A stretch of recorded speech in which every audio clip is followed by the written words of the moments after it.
Magandang araw po, Bagong Pilipinas, at welcome muli sa ating programang Straight from Team PNP Facebook Live, kung saan inilalapit po natin ang kwento at katapangan, malasakit at tunay na serbisyo ng ating pambansang pulisya. Ako po ang inyong tagapag-ugnay, Police Captain Nomer Macaraig, mula po sa Police Community Affairs and Development Group. At ito ang programang Straight from Team PNP Facebook Live. Dito po yan sa Police News Network. Sa ngalan po ng pamunuan ng ating pambansang pulisya sa pangunguna ng ating Chief PNP, Police General Nicolas Torre III, at sa liderato ng ating Pangulong Ferdinand Bongbong Marcos Jr. Sa Direktor ng Police Community Relations, Police Major General Roderick Augustus Alba, at sa Direktor ng Police Community Affairs and Development Group, Police Brigadier General Marvin Josaro, muli po magandang araw sa inyong lahat. At welcome po sa pang-apat na episode kung saan kinikilala natin ang 20 piling miyembro ng PNP na pinarangalan sa 6th Ignacio Jimenez Outstanding Police Service Awards 2025. At kung maalala po ninyo, nito lamang nakaraang linggo ay ating pong nakapanayam ang ilan sa mga pulis na tumanggap ng naturang award. At ngayon naman, makakasama po natin ang ating 2 awardee mula po sa Police Regional Office 2. Yan po, pinakikilala po natin sina Police Major Abdel Aziz Maximo, ang Acting Force Commander ng 1st Cagayan Provincial Mobile Force Company. Sir Maximo, magandang araw po at bati muna tayo sa ating mga tagapanood. Yes sir, magandang araw po sa ating mga taga-subaybay sa ating programa ngayong hapon. Unang-una po, binabati ko ang aming Regional Director na si Police Brigadier General Antonio P. Maralan Jr., ang aming Provincial Director na si Police Colonel Mardito G. Awalwan, at lahat po ng personnel ng 1st Cagayan PMFC. Magandang araw po sa ating lahat. Magandang araw po. Maraming salamat sir sa pagpapaunlak ng ating panayam dito po sa ating programa. At ang isa pa rin po natin makakasama ngayon ay si Police Captain Ian Michael Acasili, ang Operations Officer ng 1st Cagayan Provincial Mobile Force Company. Sir Ian, magandang araw po. Bati muna tayo sa ating mga manunood. Yes sir, magandang tanghali po sa lahat ng mga manonood.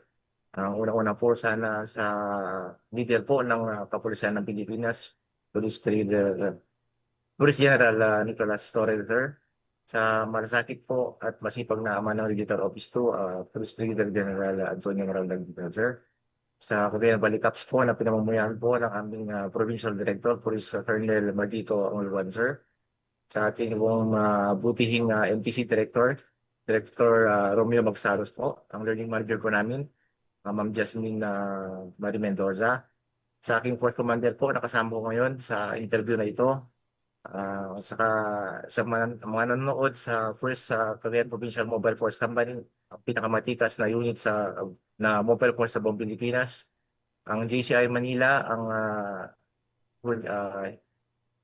Ignacio Jimenez Foundation, at sa lahat po na sumusubaybay ng Police News Network. Magandang tanghali po sa ating lahat. Ayan, marami pong salamat, Sir Acasili. Ayan, at sisimulan po natin ang ating panayam po para maibahagi ang inyo pong mga accomplishments, mga programa na rin at the same time para po maipabatid natin sa ating mga viewers. Sir, bago po tayo magsimula, kamusta po kayo dyan sa Region 2? Maulan po ba dyan? Ano po ba ang update sa panahon po dyan, Sir, muna? Sir Maximo po. Yes sir, nitong nakarang araw sir, dahil dun sa LPA na dumaan dito sa eastern part ng bansa natin is naapektuhan po ang region natin. So mga 2 araw hanggang 3 araw po na nag-uulan po dito. Pero sa ngayon sir is nakikita po natin yung sumisikat na araw po sir. Pero medyo makulimlim pa rin. Okay po, ingat po tayo dyan sir, at sa lahat po ng ating mga kababayan dyan sa Region 2 sa Cagayan, ingat po tayo. Sir, una po sa lahat, congratulations sa inyo pong dalawa dahil kayo po ay dalawa mula sa 20 pulis na natatanging pulis na kinilala at pinarangalan ng Ignacio Jimenez Awards nitong nakaraang pong linggo. So congratulations po sir sa inyong dalawa. Sir, para po sa kabatiran ng ating mga viewers at makapagbigay na rin po tayo ng inspirasyon sa ating mga kapwa-pulis, sir, maaari niyo po bang ibahagi ang inyong naging journey, ang inyong naging contributions at inyong mga naging accomplishments, kung bakit po kayo nakasama at napili ng JCI Awards 2025? Unahin ko po si Sir Maximo po. Yes, sir. Nung nakarating po sa atin, sir, yung memo galing ng Camp Crame, nagbakasakali po kami na i-showcase yung mga projects and activities po namin dito sa First Cagayan PMFC na kung saan nagbigay din ng malaking impact sa ating komunidad, lalong-lalo na sa mga GDAS areas po natin.